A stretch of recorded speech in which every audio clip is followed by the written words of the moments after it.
میں آتا ہے کہ قیامت کے دن 3 بندوں کو سب سے پہلے جہنم میں ڈالا جائے گا ان کی نیت کے ٹھیک نہ ہونے کی وجہ سے۔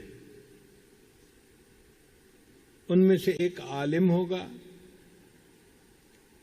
اللہ تعالیٰ فرمائیں گے تو نے دنیا میں کیا کیا؟ یا اللہ میں نے مدرسے بنوائے، طلباء کو پڑھایا، میں نے ساری زندگی علم کی خدمت کی۔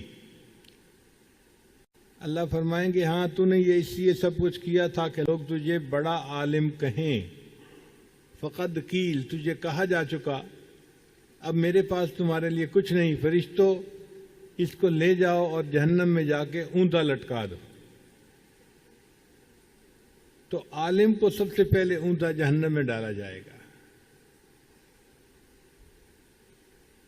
پھر اس کے بعد ایک سخی کی باری آئے گی جس نے خوب پیسہ خرچ کیا ہوگا، یا اللہ میں تو ساری زندگی خرچ کرتا رہا۔ اللہ تعالیٰ فرمائیں گے ہاں تو اس لیے خرچ کرتا تھا کہ لوگ تجھے سخی کہیں، بڑی تعریفیں لوگوں نے تیری کر دی، میرے پاس کوئی تیرا عمل نہیں ہے، فرشتوں لے جاؤ اس کو جہنم میں جا کے ڈال دو۔ پھر تیسرا بندہ مجاہد ہوگا، بندے تو نے کیا کیا؟ یا اللہ میں نے تو آپ کے نام پہ اپنی جان بھی قربان کر دی دنیا میں مجاہد ہوں۔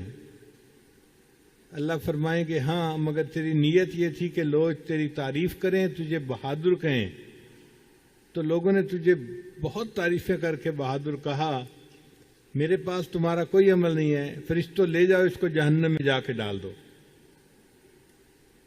تو دیکھو 3 آدمی ہیں اور تینوں نے گناہ نہیں کیا، ایک نے علم کی خدمت کی، دوسرے نے فلاحی کام کیے اور تیسرے نے جہاد کیا، مگر یہ تینوں نیک کام کرنے والے بندے نیت کی خرابی کی وجہ سے جہنم میں جا رہے ہیں، جبکہ دنیا میں 3 آدمی اپنے عمل کی نیت اچھی ہونے کی وجہ سے مصیبت سے نجات پا رہے ہیں۔ تو ہمیں بھی اپنے اعمال کی نیت کا بہت خیال رکھنا چاہیے، تھوڑی سی بھی اس میں کوئی ملاوٹ نظر آئے تو نیت کو فوراً ٹھیک کریں۔ ویڈیو کے نیچے